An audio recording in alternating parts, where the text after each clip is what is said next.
Radio Kédou, le journal avec Sotelma Malitaire.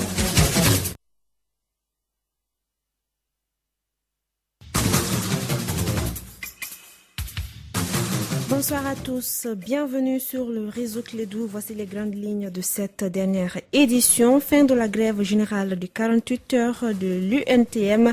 Les militants et autres travailleurs du Mali ont bien observé cette grève sur l'ensemble du territoire malien. Quelles conséquences pour la population? Éléments de réponse dans ce journal. Le ministre du Développement rural, Bokari Treta, vient d'effectuer une tournée de 48 heures à Ségou. Le but, superviser la campagne agricole.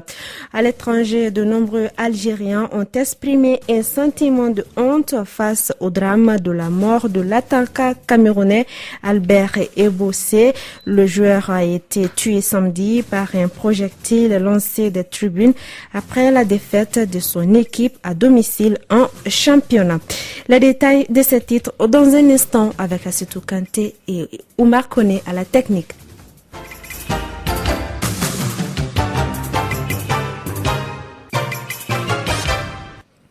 La grève générale de 48 heures de l'Union nationale des travailleurs du Mali s'est achevée le vendredi dernier. Les militants et autres travailleurs du Mali ont bien observé cette grève sur l'ensemble du territoire malien, mais elle n'a pas été sans conséquences pour les populations, surtout au niveau des services étatiques comme l'administration d'État, les banques, la douane, les hôpitaux et dans les marchés. Les Maliens souhaitent un accord entre les travailleurs et le gouvernement pour que la grève ne soit pas reconduite. Écoutons les impressions de certains Bamakois au micro de Kassim Traoré. Les vendeurs de viande ont grévé. Mais malheureusement pour nous, ceux qui vendent du poisson, ils ont augmenté sur les poissons, même les poissons séchés qu'on trouve moins cher. Ces 2 jours-là, on n'arrive même pas à les trouver. Ça coûte vraiment cher. Vraiment, nous, on pense que l'État doit voir sa position pour pouvoir trouver un accord, vraiment. Parce que les 2 jours-là, on ne les a pas bien vécus. Donc les gens ne peuvent pas travailler. Et si les gens aussi ne travaillent pas, l'État aussi, ça ne va pas marcher. Même par rapport aux dons là. Les dons aussi, ça apporte de l'argent. Mais si l'État ne travaille pas, comment aussi l'État aussi va apporter de l'argent, pas marcher, hein. On ne peut pas rester comme ça. Les impôts ne peuvent pas être payés, donc ça fait qu'il y a un déficit au niveau du budget de l'État. S'il y a un déficit au niveau du budget de l'État, les salariés ne seront pas payés, n'est-ce pas? Donc ça va toujours ramener ce même cycle-là. Il faut que l'INTM puisse donner une autre date quand même, pour que l'État puisse essayer de voir parmi ces 5 points-là, quels sont les points qu'il peut pour le moment satisfaire. Bon, aujourd'hui, je crois que c'est une mauvaise conjoncture pour le gouvernement et il va prendre les pots cassés. Sinon, nos administrations, on le sait, hein, ils ne font absolument rien. Et dans tous les services. Après cette grève, le travail a repris ce lundi dans les services. Comment se passe cette reprise dans l'administration malienne? Notre stagiaire Aminata Diallo a fait un tour dans quelques services. Après la grève de 48 heures, nous nous sommes rendus à la Direction nationale du commerce et de la concurrence. Noutungara, transiteur. Oui, le travail a bien débuté ici. Ce matin, lorsque moi je suis venu, j'ai pu récupérer au moins 4 intentions sur 5. La grève là, c'est pas une bonne chose du côté étatique, mais c'est une bonne chose au niveau des travailleurs maliens. Parce qu'on se partit à la grève suite à certaines revendications, parce qu'on souffre trop. Les autres usagers de l'administration ont apprécié différemment cette grève. Ça ne va pas maintenant, actuellement, dans ces 2 jours-là, on a perdu plus de combien de milliards? Il n'y a pas d'appel d'offres au Mali. Donc, dirant tous au mois là, ça ne va pas du tout. La grève, c'est une bonne idée. Bon, de l'autre côté, c'est pas bon. J'ai vu plein de choses concernant mes dossiers même. Je suis parti dans un endroit public là pour déposer quelque chose. Je vois qu'il y a des services minimums. La grève là, ça n'aurait pas le coup, puisque nous traversons une situation de crise. Sincèrement, il est grand temps que nous-mêmes, nous essayons de nous corriger pour ne pas mettre le pays dans le chaos. Malgré cette grève de 48 heures, la reprise du service a été facile.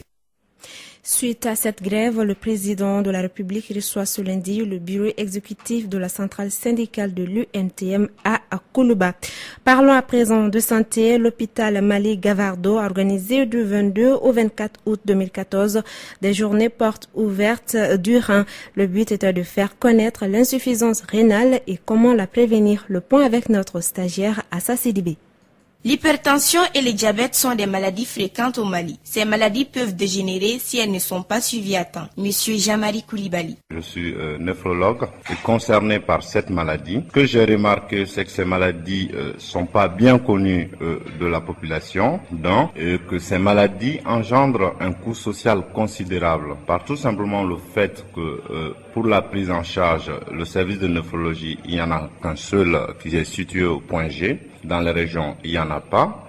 Et arrivé au stade de dialyse, il n'y a pas de dialyse ailleurs qu'à Bamako et à l'hôpital du Point G. Ça entraîne une délocalisation des familles.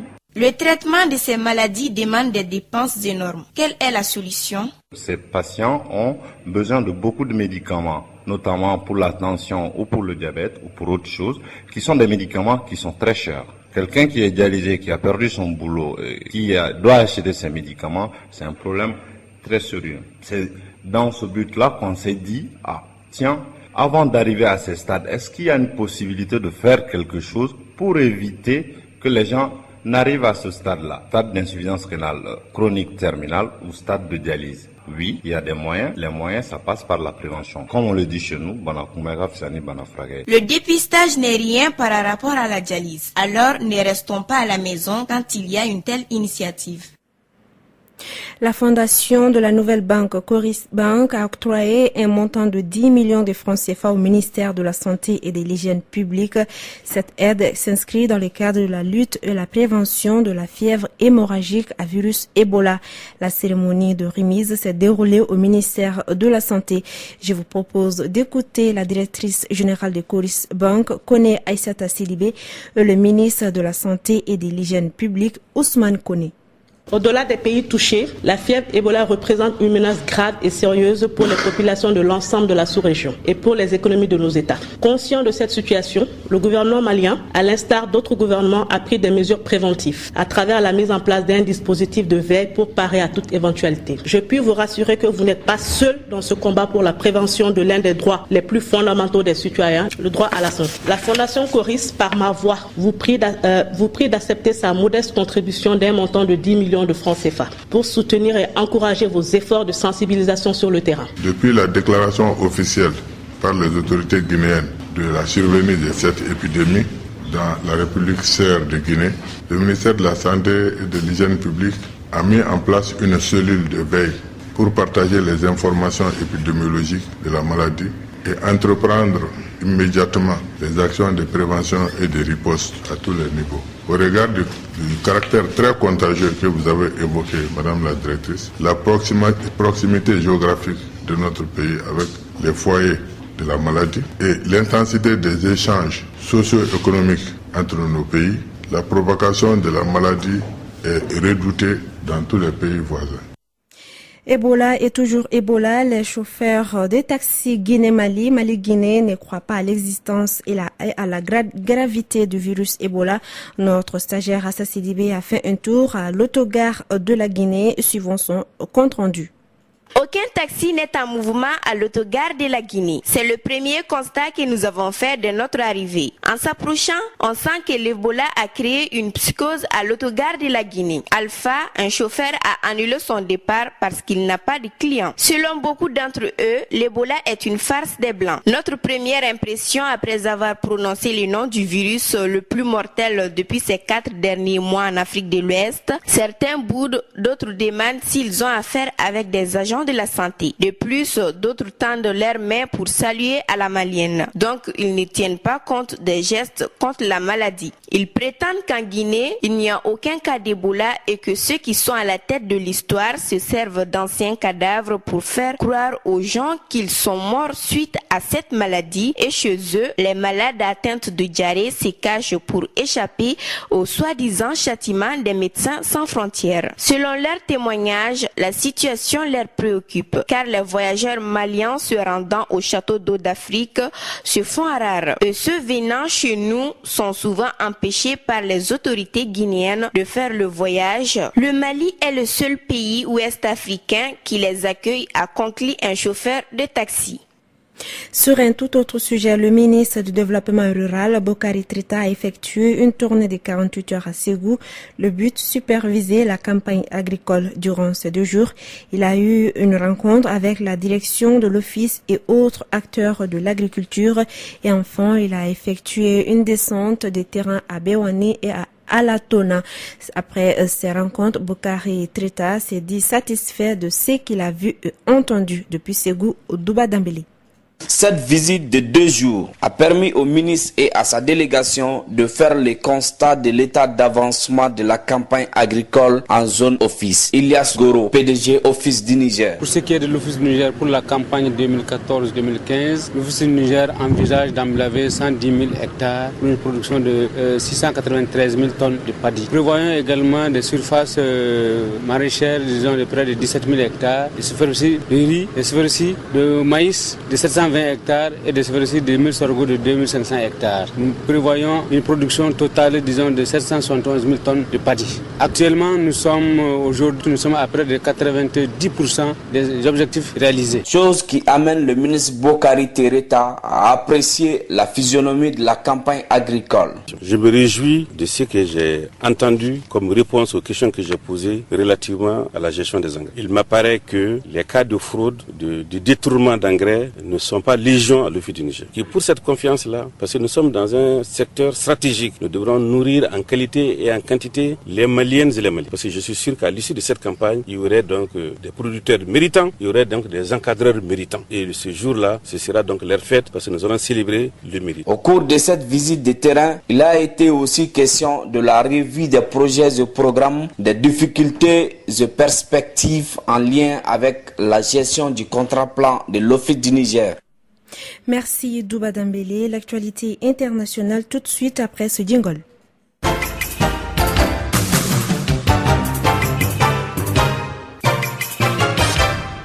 Au Nigeria, le groupe islamiste armé Boko Haram a lancé ce lundi une nouvelle attaque contre une ville du nord-est du pays. Il s'agit de Gamboru-Ngala. L'attaque a provoqué la fuite des milliers d'habitants vers le Cameroun voisin, selon des témoignages recueillis par l'agence France Presse. Et de nombreux Algériens ont exprimé un sentiment de honte face au drame de la mort de l'attaquant camerounais Albert Ebossé. Le joueur a été tué samedi par un projectile lancé des tribunes après la défaite de son équipe à domicile en championnat. Le président de la Confédération africaine de football CAF, Issa Hayatou, espère des sanctions exemplaires, tandis que le président de la Ligue nationale, Mahfoud Kerbadj, parle d'une catastrophe pour le football national. Sa dépouille doit être transférée dans les prochains jours vers Douala, où vit sa famille après avoir été transportée hier à Alger.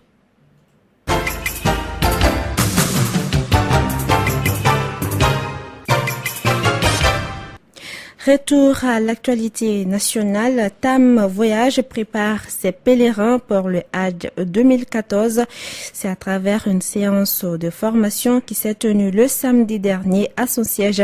Notre reporter Safiatou Doumbia a assisté à la séance de formation. Voici son compte rendu. Pour une première formation, les pèlerins devaient connaître les étapes du pèlerinage, mais également d'autres détails qui nous sont donnés ici par le docteur Boubacar Kiba, médecin du groupe Clédou pour le Hajj depuis 19 ans. Une fois l'intention est formulée, il faut s'acquérir de l'état de santé des pèlerins, voir vraiment les aptitudes physiques, leurs aptitudes mentales, et en fonction de ça, leur donner les conseils appropriés en fonction des maladies qu'ils ont pour effectivement qu'ils soient sains et saufs pendant tout le rituel du Hajj. La majeure partie des pèlerins étant des personnes âgées, il leur faut donc un suivi médical strict pour le Hajj. TAM Voyage prend cet aspect en compte dès l'inscription du pèlerin. Tous les pèlerins quand même qui sont présents à Bamako ont déjà eu à faire leur visite. Par contre, les autres, ils sont dans les régions. La plupart du temps, ils attendent au moins la dizaine de jours ou Roubaix avant de venir. Le Hajj de cette année sera marqué par la peur du virus Ebola qui sévit en Afrique de l'Ouest. Effectivement, comme l'a dit le Seigneur, s'il y a une épidémie à la Mecque, les gens n'iront pas. S'il y a une épidémie dans un pays, tu ne quittes pas une zone d'épidémie avec ta maladie pour y aller. Dieu merci, aujourd'hui, les mesures prises par le gouvernement malien. À la date d'aujourd'hui, le Mali n'est pas une zone d'inquiétude parce qu'il n'y a eu aucun cas de virus Ebola ou de suspicion de virus Ebola actuellement. En attendant le pèlerinage, d'autres formations sont prévues par Tam Voyage chaque samedi jusqu'au jour J. Merci Safiatou Doumbia. Il est exactement 16h passées de 15 minutes. C'est la fin de cette dernière édition de Clédo Info qui vous a été présentée par Assetou Kanté, mise en onde par Amara Kone. Merci à tous de l'avoir suivi. Tout de suite, votre émission Allo Clédo avec Yelimadi Konaté.